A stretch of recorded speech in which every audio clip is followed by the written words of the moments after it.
Hi friends, ഞാനിന്ന് നിങ്ങളുമായിട്ട് share ചെയ്യാൻ പോകുന്നത് എല്ലാ വീട്ടമ്മമാർക്കും വളരെ യൂസ്ഫുള്ളായ നല്ല അടിപൊളി ടിപ്സുകളുമായിട്ടാണ്. അപ്പോൾ വീഡിയോ സ്കിപ്പ് ചെയ്യാതെ കാണുക. അതുമാത്രമല്ല, എൻ്റെ ഈ ചാനൽ സബ്സ്ക്രൈബ് ചെയ്യാതെ കാണുന്ന ആരെങ്കിലും ഉണ്ടെങ്കിൽ പ്ലീസ് ഒന്ന് സബ്സ്ക്രൈബ് ചെയ്ത് സപ്പോർട്ട് ചെയ്യാനും കൂടി മറക്കരുത്. അപ്പോൾ നമുക്ക് ഫസ്റ്റ് ടിപ്പിലോട്ട് കിടക്കാം. നമ്മൾ ഇതേപോലെ ഒരു കുപ്പിയുടെ മുകൾ ഭാഗം മുറിച്ചെടുക്കുക. അപ്പോൾ നമ്മൾ കുപ്പികളൊക്കെ വെറുതെ ആവശ്യമില്ലാതെ കളയുകയല്ലേ ചെയ്യുന്നത്. അപ്പോൾ ഇങ്ങനെയൊക്കെയുള്ള ആവശ്യങ്ങൾക്ക് നമുക്ക് പ്രയോജനമാണ്. എന്നിട്ട് നമുക്ക് അതിനകത്തോട്ട് ഇതേപോലെ സ്ക്രബ്ബർ വെച്ച് കൊടുക്കണം. അപ്പോൾ നല്ലൊരു ബ്രഷ് നമുക്ക് തയ്യാറാക്കിയെടുക്കാം. അപ്പോൾ അതിനായിട്ട് ഞാനൊരു സ്ക്രബ്ബർ എടുത്തിട്ടുണ്ട്. പിന്നെ നമ്മുടെ കയ്യിൽ ഏത് വള്ളിയാണോ ഉള്ളത് അതുകൂടി എടുക്കുക. അതിനുശേഷം നമ്മൾ കിഴങ്ങ്, സവാളയൊക്കെ മേടിക്കുന്ന ഇതേപോലത്തെ കിറ്റുണ്ടല്ലോ, ഈ വലയുടെ ആ ഭാഗം ഇതേപോലെ മുറിച്ചിട്ട് അതിനകത്തോട്ട് സ്ക്രബ്ബർ വെച്ച് കൊടുക്കുക. എന്നിട്ട് നമുക്ക് ഇതേപോലെ നല്ല രീതിയിലൊന്ന് പൊതിഞ്ഞെടുക്കാം. അപ്പോൾ നമ്മുടെ കയ്യിലൊക്കെ സ്ക്രബ്ബർ, ചിലവർക്ക് അലർജിയൊക്കെ ഉള്ളവർക്ക് നമുക്ക് പ്രശ്നമില്ലാതെ തന്നെ ഇത് വെച്ച് നമുക്ക് ബാത്റൂമും അതേപോലെ കിച്ചൺ സിങ്ക്, അതേപോലെ തന്നെ വാഷ് ബേസിനൊക്കെ ക്ലീൻ ചെയ്യുന്നതിന് നമുക്ക് നല്ല അടിപൊളി ആയിട്ട് നമുക്കിത് ചെയ്തെടുക്കാവുന്നതാണ്. അപ്പോൾ ഇതേപോലെ നമുക്ക് വള്ളി അതിനകത്തൂടെ കടത്തി കൊടുക്കാം. അപ്പോൾ പെട്ടെന്ന് തന്നെ നമുക്ക് അതിനകത്തുനിന്ന് വള്ളി എടുക്കാൻ പറ്റും. ഇപ്പോൾ രണ്ട് ഭാഗത്തായിട്ട് ഇതേപോലെ വള്ളി എടുത്തിട്ടുണ്ട്.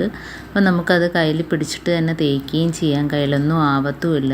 അപ്പോൾ അലർജിയൊക്കെ ഉള്ളവർക്ക്, സ്ക്രബ്ബറൊക്കെ തൊടുന്നവർക്ക്, അലർജിയൊക്കെ ഉള്ളവർക്ക് തന്നെ നമുക്ക് ഇത് കൈ തൊടാതെ തന്നെ നമുക്ക് ക്ലീൻ ചെയ്യാൻ പറ്റും. അപ്പോൾ ഇതേപോലെ അതിൻ്റെ താഴ്ഭാഗത്തായിട്ട് അതിൻ്റെ വള്ളിയുടെ തുമ്പ് ഭാഗം പിടിച്ചെടുക്കുക. അപ്പോൾ രണ്ട് ഭാഗങ്ങളും കിട്ടിയിട്ടുണ്ട്. ഇനി നമുക്ക് വലിച്ചിട്ട് ഇത് ആ കുപ്പിയുടെ അകത്തോട്ടാക്കി കൊടുക്കാം. ആ രണ്ട് വള്ളിയും ആ കുപ്പിയുടെ മുകൾ ഭാഗത്തോട്ട് ആക്കി കൊടുക്കാം. അപ്പോൾ ഞാൻ കുപ്പിയുടെ മൂടിയിൽ ദ്വാരമൊന്നും ഇടുന്നില്ല, അതിൻ്റെ ആവശ്യമൊന്നുമില്ല. ഇതേപോലെ നമുക്ക് നല്ല വൃത്തിക്ക് വെച്ച് കൊടുത്തിട്ട് കുപ്പിയുടെ മൂടി അടച്ചു കൊടുത്താൽ മതി.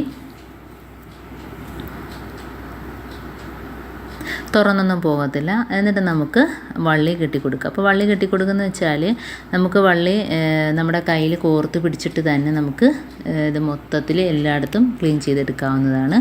അത് കഴിഞ്ഞതിന് ശേഷം നമുക്ക് എവിടെയെങ്കിലും ആണിയിൽ തൂക്കിയിടുകയും ചെയ്യാം. അപ്പോൾ ഇതേപോലെ കെട്ടിക്കൊടുത്തിട്ടുണ്ട്. കണ്ടോ, നല്ല കാണാനും നല്ല ഭംഗിയുണ്ട് ഇങ്ങനെ ചെയ്യുമ്പോഴത്തേനും. നമുക്ക് കിച്ചൺ ടൈൽ മുതൽ നമ്മുടെ ബാത്റൂം വരെ ക്ലീൻ ആക്കാൻ ഇത് മാത്രം മതി. ഇതിപ്പോൾ ഞാൻ വെറുതെ തേച്ച് കാണിക്കുകയാണ്. ഇതിപ്പോൾ ഞാനിതുകൊണ്ട് ടൈലൊക്കെ ഇതേപോലെ നമുക്ക് തേച്ചെടുക്കാമെന്ന് കാണിക്കുകയാണ്. അതിനുശേഷം ഇതേപോലെ തന്നെ സിങ്കിൻ്റെ അതുള്ള പൈപ്പ് എല്ലാം ഇതേപോലെ നമുക്ക് തേച്ചെടുക്കാം. വളരെ ഈസിയാണ്. നമ്മുടെ കൈ നനയത്തില്ല, നമുക്ക് തൊടുകയും വേണ്ട. നമ്മുടെ ബ്രഷൊന്നും തൊട്ട് കയ്യിൽ അലർജിയോ കാര്യങ്ങളോ ഒന്നും തന്നെ ഉണ്ടാകത്തില്ല. സോപ്പ് കയ്യിലാവത്തില്ല. ഇപ്പോൾ ഇതിനകത്തോട്ട് നമുക്ക് ഡിഷ് വാഷ് കുറച്ച് ഒഴിച്ചു കൊടുത്താൽ മതി. അതല്ലെങ്കിൽ നമുക്ക് അതിനകത്തോട്ട് കുറച്ച് സോപ്പ് പൊടി ഇട്ട് കൊടുത്താൽ മതി.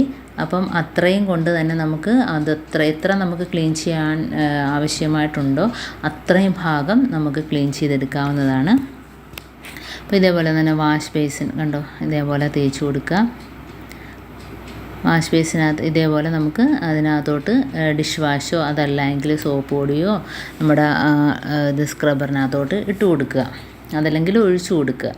എന്നിട്ട് നമുക്ക് എത്രമാത്രം ക്ലീൻ ആക്കാനുണ്ടോ ആ ഭാഗം മൊത്തം നമുക്ക് അത്രയും വെച്ച് തന്നെ ക്ലീൻ ചെയ്യാൻ പറ്റും. അപ്പം എന്തുകൊണ്ട് ഞാൻ ബാത്റൂമിൽ ക്ലീൻ ചെയ്യാൻ പോവുകയാണ്. അപ്പോൾ കുറച്ച് ഡിഷ് വാഷ് ഒഴിച്ച് കൊടുക്കുകയാണ്. അപ്പോൾ ഇത്രയും മാത്രം മതി. ചുമ്മാ നമുക്ക് ഒഴിച്ച് എടുക്കേണ്ട കാര്യമില്ല. അപ്പോൾ അത്രയും വെച്ച് തന്നെ നമുക്ക് ആ ഭിത്തി മൊത്തവും നമുക്ക് തേച്ച് കഴുകിയെടുക്കാവുന്നതാണ്. അപ്പം നമ്മുടെ കൈ നനയത്തില്ല, നമുക്ക് കയ്യിൽ ബ്രഷ് തൊടേണ്ട കാര്യമില്ല. അപ്പോൾ നമ്മുടെ കയ്യിൽ പിടിച്ച് നമുക്ക് ചെയ്യുകയും ചെയ്യാം. നല്ല ബലത്ത് നമുക്ക് തേക്കേണ്ട സ്ഥലത്തൊക്കെ നമുക്ക് കൈ കൊണ്ട് തേച്ച് കൊടുക്കാം. അപ്പോൾ ബ്രഷ് വെച്ച് നമുക്ക് തേച്ച് കൊടുക്കുന്നതല്ല നമ്മൾ ഇത് വെച്ച് ചെയ്ത് കൊടുക്കുന്നത്. കാരണം വളരെ പെട്ടെന്ന് തന്നെ നമുക്ക് ക്ലീൻ ചെയ്തെടുക്കാൻ പറ്റും. എവിടെയൊക്കെയാണോ അഴുക്ക് ആ ഭാഗത്തെല്ലാം നമുക്ക് ഇതേപോലെ തേച്ചൊരച്ച് എടുക്കാൻ പറ്റും. കണ്ടോ, അപ്പോൾ വളരെ ഈസി ആയിട്ട് തന്നെ ഞാൻ ബാത്റൂം മൊത്തത്തിൽ തേച്ചെടുത്തിട്ടുണ്ട്. കണ്ടോ, നല്ല രീതിയിൽ ക്ലീനായിട്ട് കിട്ടിയിട്ടുണ്ട്. എന്നിട്ട് നമുക്ക് ഇതേപോലെ എവിടെയെങ്കിലും ആണിയിൽ തൂക്കിയിടുകയും ചെയ്യാം. അപ്പോൾ ഇത്രയേ ഉള്ളൂ എൻ്റെ ടിപ്സ്. നിങ്ങൾക്ക് ഇഷ്ടമായിരിക്കുന്നു. ഇതിലേതെങ്കിലും ഒന്ന് യൂസ്ഫുള്ളായിട്ട് തോന്നിയിട്ടുണ്ടെങ്കിൽ ഒന്ന് ലൈക്ക് ചെയ്യാനും കമൻറ്റ് ചെയ്യാനും സബ്സ്ക്രൈബ് ചെയ്യാനും മറക്കരുത്. അതേപോലെ തന്നെ ബെല്ലൈക്കൻ എനേബിൾ ചെയ്യാനും മറക്കരുത്. എന്നാൽ മാത്രമേ ഞാനിടുന്ന ഓരോ വീഡിയോസും നിങ്ങളുടെ മുമ്പിൽ നോട്ടിഫിക്കേഷനായി എത്തുകയുള്ളൂ. അപ്പോൾ ഇനിയും നല്ല നല്ല ടിപ്സുകളുമായിട്ട് വീണ്ടും കാണാം. അതുവരേക്കും താങ്ക്സ് ഫോർ വാച്ചിങ്.